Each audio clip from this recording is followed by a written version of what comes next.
Io quando ero ricercatore mi occupavo dell'importantissimo accoppiamento tra gli astrociti, che sono delle cellule presenti nel cervello, molto numerose, più numerose forse anche dei neuroni, e i neuroni. Sapete che quando voi parlate, pensate, amate, avete bisogno di glucosio, i neuroni funzionano a glucosio, e invece no, ecco la mia ricerca che è arrivata dentro un gruppo di ricerca più ampio all'Università di Losanna del professor Magistretti.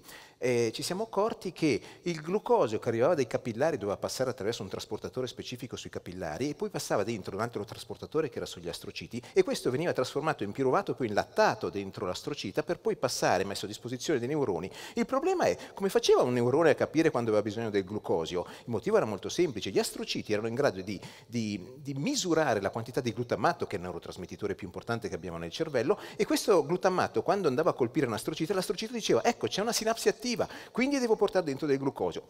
Portava dentro il glucosio, lo trasformava in piruvato, poi in lattato, e a questo punto lo metteva a disposizione il lattato, non il glucosio, dei neuroni. Ed ecco che finalmente il neurone poteva avere dell'energia per fare quello che doveva fare. Interessante, no? Quindi noi quando raccontiamo stiamo trasmettendo delle nozioni come se fossimo Wikipedia, o stiamo facendo un atto culturale che sta dimostrando che l'avanzamento del sapere va a modificare la visione del mondo, la visione di noi stessi, e cerca di spiegare qualcosina di più su noi stessi e sul mondo. Questo è il valore della scienza. Il resto sono nozioni fondamentali, utilissime, ma che servono per quel lento avanzamento e quel confronto tra pari. Non confondiamo i livelli. Quindi voi sarete chiamati a fare un esercizio che è quello di raccontare le vostre ricerche. Partite dal presupposto che vi ho annoiato io prima e voi annoierete gli altri. Siamo sinceri. Quindi come posso trasformare questo mio sapere, che invece è fondamentale, in qualcos'altro? Allora, l'idea tutti hanno è una prima obiezione: sì, certo, ma se i cittadini non sono informati sul sapere scientifico e tecnologico, come vanno a votare? Ci vuole una democrazia che sia consapevole dei contenuti. Andiamo a votare su di tutto, sulle centrali nucleari, sulle cellule staminali, sui cambiamenti climatici, quindi devono essere informati. Non penso. Sì, certo, devono essere informati, per carità, ma non nei dettagli. Voi siete rappresentate appunto il progetto che state portando avanti, però avete anche delle responsabilità, e in questo caso vogliamo darvi qualche consiglio, anche se il collega Giovanni diceva che di consigli non se ne danno, però qualche consiglio stasera ve li vogliamo dare. Innanzitutto è utile che contestualizzate il progetto che presentate attraverso il vostro video, quindi se si tratta di una tesi, di un progetto realizzato in un modulo particolare, di un field project. È anche molto importante che valorizzate il più possibile la qualità del progetto, se ci sono degli aspetti metodologici innovativi, se il progetto ha coinvolto dei partner del territorio o non, e se ci sono state poi delle applicazioni concrete legate a questo progetto. È utile far passare tutti quei messaggi che mostrano che l'idea di un'università che propone formazione e studi di qualità, delle università innovative, e qui ovviamente voi tramite i vostri lavori di ricerca potrete dare appunto questa immagine con una forte componente digitale, in cui spesso ci sono anche dei lavori interdisciplinari che sono particolarmente importanti e interessanti. Per noi è importante far passare l'idea di un'università giovane, infatti ogni volta che possiamo nella nostra comunicazione cerchiamo di mettere all'attenzione e valorizzare quello che sono i lavori dei nostri studenti o dei nostri giovani laureati o dei nostri alumni. Cerchiamo di mostrare di essere utili al nostro territorio. Anche un'università come Franklin, che ha un orientamento molto internazionale, ci tiene molto ad avere un contatto col territorio.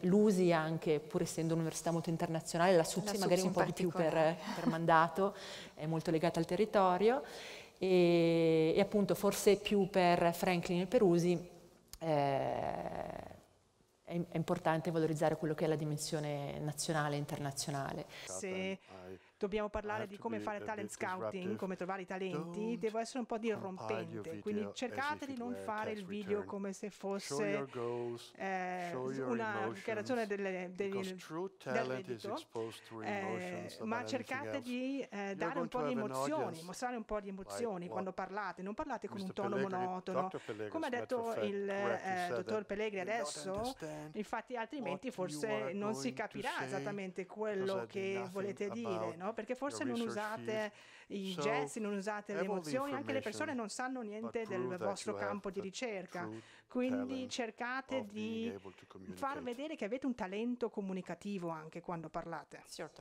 Qualche piccolo trucco, e indipendentemente dal mezzo che utilizzate per parlare ad un pubblico, noi crediamo che il primo punto forse che abbiamo messo nel nostro decalogo è quello di essere molto preparati sul tema.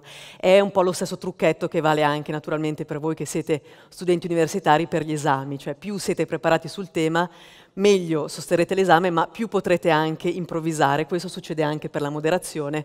Non esiste una moderazione mal preparata in cui si possa veramente improvvisare, quindi è sempre meglio sapere qualcosa in più per poter poi uscire un po' dal seminato o reagire nel caso in cui ci sono problemi imprevisti, che è il contrario. E io credo che la preparazione serva anche, appunto una cosa che dicevi bene Andrea, ad essere anche appassionati, perché più ci si prepara, più si studia su un tema, più si riesce a far passare anche la propria passione. Preparazione importante, naturalmente il tempo che abbiamo a disposizione non è infinito, quindi dobbiamo anche saper scegliere, selezionare le informazioni che ci interessano. Voi conoscete molto bene il tema della vostra ricerca e quindi una delle sfide nella preparazione sarà quella proprio di selezionare i punti centrali della vostra ricerca che volete trasmettere a un pubblico di riferimento, quello che diceva anche molto bene Giovanni Pellegri. A chi stiamo parlando? Ecco, stiamo parlando a un pubblico di specialisti, stiamo parlando ai giornalisti, stiamo parlando una volta si diceva quando eravamo giornalisti alla casalinga di Voghera o al Postino, insomma, a una persona semplice devo raccontare la mia storia, persona semplice, tutti siamo semplici, una persona che non ha le nostre stesse competenze, raccontiamo una storia, dobbiamo appassionarla, prima di tutto deve capirla la storia e quindi ci dobbiamo mettere molto lavoro di preparazione e di targeting, come si dice in inglese. Questa situazione è dovuta ai due gentiluomini lì che mi hanno detto che dovevo rimanere sotto la luce, quindi quasi fosse illuminante. Quindi non posso muovermi da qua, ma il signore là in fondo, il regista, comunque l'uomo con il potere tra le mani, mi ha permesso di sedermi. Di conseguenza mi siederò in questa maniera. In questo modo mi sento molto più a mio agio parlando con voi e spero anche con loro che ci stanno seguendo online, spero che possano vedermi, vedere il mio viso. Se no, posso confermarvi che non è un gran danno. Ma pensiamo a diversi cambiamenti. Perché questo è importante? Ora, un esempio è quello che sta succedendo proprio ora qui in questa stanza. Un altro esempio è, pensate a quello che è Michael McLuhan, chi di voi ha un background in comunicazione probabilmente lo ricorda, suggeriva una frase strana, cioè che il mezzo è il messaggio, quindi qual è il messaggio che è profondamente integrato all'interno di un canale che noi stiamo usando per riuscire a trasmettere dei significati? Pensate alla televisione, per esempio. Pensate al modo in cui cinema e televisione, se pensate a Netflix, per esempio, ai film, probabilmente saranno pochissime le persone che troverete nella stessa immagine rispetto al numero di persone che potete avere su uno schermo grande. Se pensate alle dimensioni dello schermo, se state girando qualcosa tenendo a mente le persone che lo guarderanno, per esempio tramite il loro smartphone, dovrete ricostruire l'immagine in maniera tale che possa funzionare anche su uno schermo più piccolo. Noi nel 2016 abbiamo voluto creare un progetto che riuscisse così ad adattarsi ai nuovi formati, ai nuovi pubblici, soprattutto pensando ai social media, visto che erano il posto in cui i ragazzi si trovavano più facilmente. Naturalmente, in quanto servizio pubblico, la prima cosa che abbiamo fatto è pensare a un format di informazione, perché ci interessava portare l'informazione ai ragazzi. L'abbiamo fatto unendo info e entertainment, come avete sentito dal video, trovando una formula piuttosto efficace. Oggi Spam è un prodotto molto seguito dai ragazzi della Svizzera italiana, ha 11.500 follower su Instagram, ne ha 15.000 su Facebook, tutti a target e tutti per la maggior parte della Svizzera italiana, quindi copriamo quasi la metà del target, cioè andando a prendere uno per uno i ragazzi della Svizzera italiana di quell'età sono 25.000, quindi più o meno siamo più o meno a coprirli quasi tutti. È info a 360 gradi, in contatto costante con il pubblico, e ha una flessibilità estrema nel contenuto e nei formati. Siamo partiti da Facebook, poi siamo andati su Instagram, poi siamo sbarcati sulla Instagram TV, il prossimo passo che faremo è entrare su YouTube. L'obiettivo aziendale. Questo sembra facile, ma in realtà è piuttosto spinoso. La cosa più importante è riuscire a descrivere in una frase o in un tweet, se preferite, quello che la società fa. A volte, quando pensiamo a idee di business, iniziamo a tirare fuori, per esempio, idee creative come costruire un'app che fa 10 cose insieme e pensiamo alle caratteristiche, ma quello a cui non pensiamo, a cui dovremmo in realtà pensare, è perché esiste questa società. Quindi vi darò un esempio.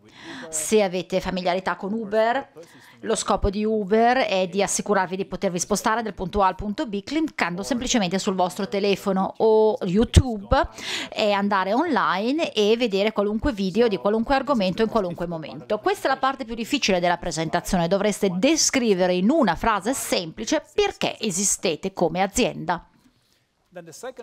Poi la seconda parte è il problema. Di solito le persone pensano che il processo creativo è creare qualcosa di nuovo, ma nell'industria business in realtà questo processo serve per risolvere un problema iniziale. Troppo spesso non iniziamo con la soluzione, ma dovremmo iniziare col problema. E quindi la prima cosa da descrivere è qual è il punto dolente oggi, quello che non si può fare facilmente e che richiede magari una società da costituire. Di nuovo, se prendete YouTube come esempio, ormai ci siamo abituati, ma 10 anni fa condividere video online era incredibilmente difficile, quindi il punto dolente all'epoca era comunicare con le persone tramite video, ed è il motivo per cui è nata una società come YouTube. O Airbnb 10 anni fa era difficile affittare una casa da qualche parte per farsi una vacanza, ora con Airbnb invece semplicemente fate clic e affittate.